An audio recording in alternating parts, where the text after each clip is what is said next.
So I never said this story before because I was not allowed to say it. And now I feel that I'm almost 73 and I better say my story before I die. I had a near-to-death experience, and it was a long time ago. I was 8.5. I was born in Egypt, and my parents would live 6 months in Egypt and 6 months in Europe.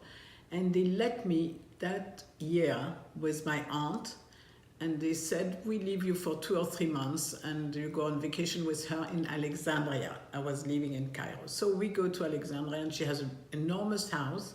It's an island, and there is nothing to, you have to bring drinks because there is no water running. And one day I said, could we go to the beach? And she said, no, there is a black flag. You're not allowed to go into the sea. You don't go to the beach.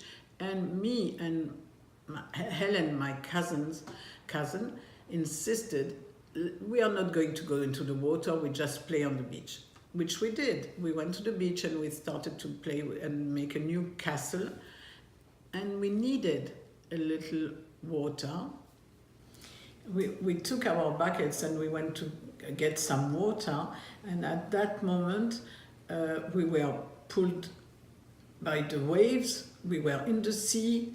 It was so difficult, so rough that we couldn't come back to the beach, and we were far away, or in 1 second taken by the water and the sea that was completely crazy.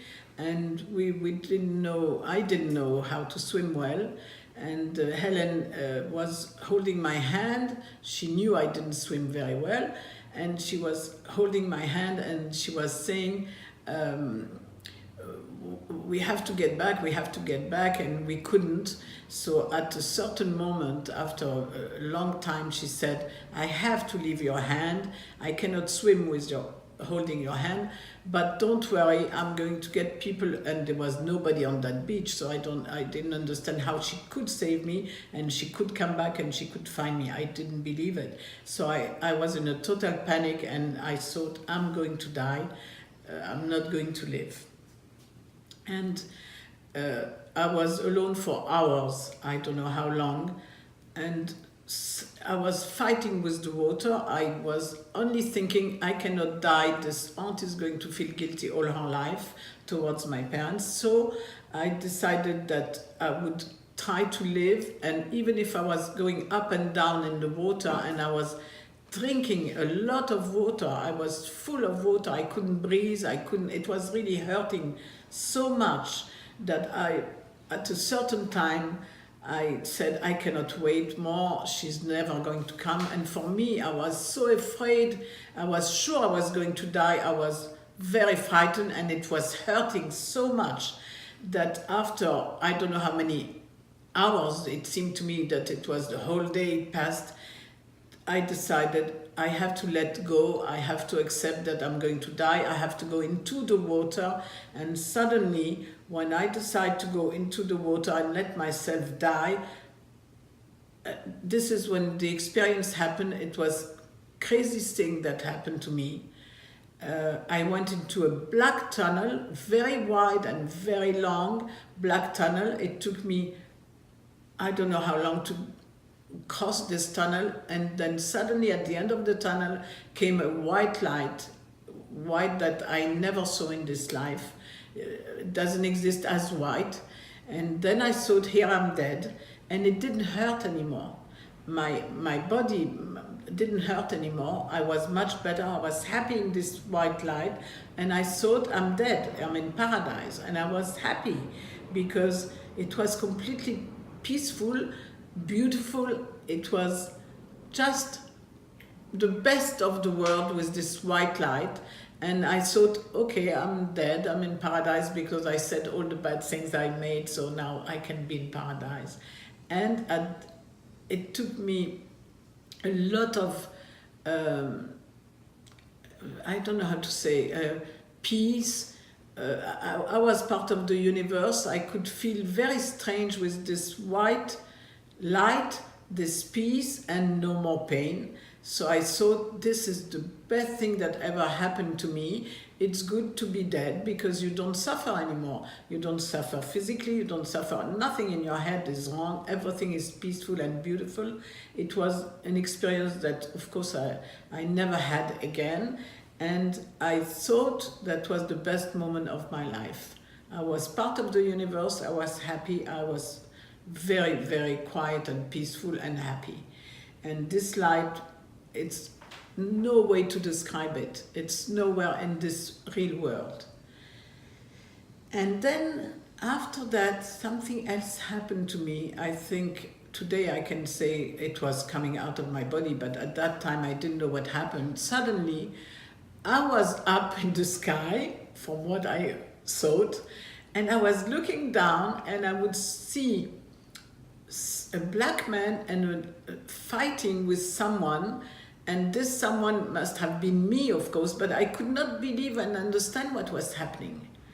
And of course, after they told me the story, on that beach that was completely empty in the morning, when Helen got back after a long time, she found a lot of men, Arab men, black men, making their exercise because they were going to make the Marathon of the Nile the day after, and they were swimmers. They were all trying to make their exercise to prepare the day after, that they would put some oil on their body, because I remember the oil on the men, and they were just, how to say this, they were practicing and making a lot of exercise on the beach for the marathon of the night that happened the day after.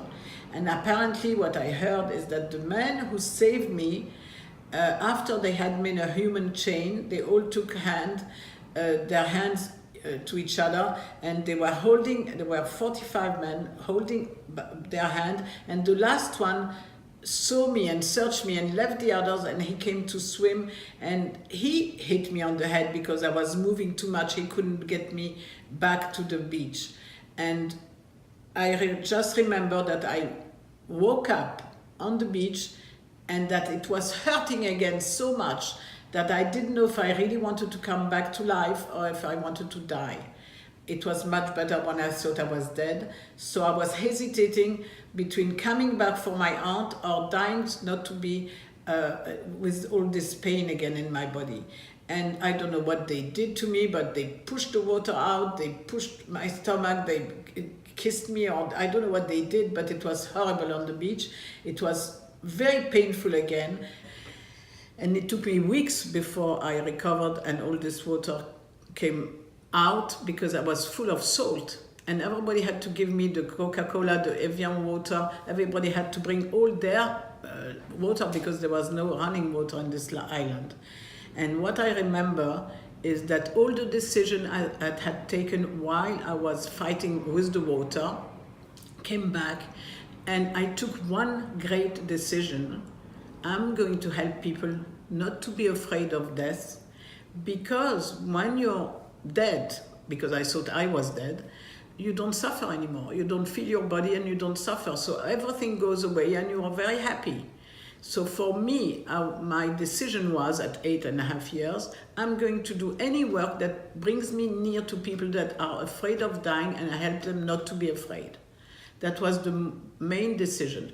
Another decision I had taken when I was in the water fighting is, if I live, I'm going to do all the different works and jobs that I feel like, that I'm going to feel like. I'm going to try this and that and that, and I decided that I'm going to try anything I would like to try as jobs. I didn't know much at 8.5, of course.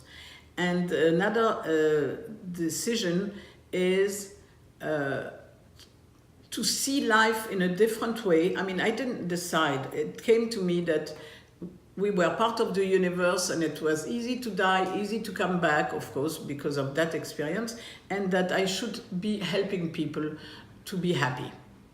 So all my life, I made different jobs. I can say that I did 50 different things in my life with no fear. I could go any job without knowing anything and just learn in a minute, and I had absolutely no fear. And after that, while I was doing different jobs, I studied psychotherapy, psychology all my life. I did a lot of trainings, a lot of different things, so I could really come to what I promised myself, help the people not to be afraid. And of course, for years after I have trained, I started to be a psychotherapist now 30 years ago, and I really started with people with cancer, people with AIDS, people with different problems of health that might die or could die, and that I would help not to be afraid of dying. That's exactly what I did for all those years, and I really have the impression that now I can speak about it and talk about it. First of all, this aunt is dead, and second thing, I am old and I'm going to die. So I better say to people, if you need to speak about it, if you need to just say what you lived through or whatever question you have, you can just let me know by email and I could answer to you. That's all I can say. I'm really completely happy to share this with people that have lived it or not, and because it's such an experience that you cannot imagine.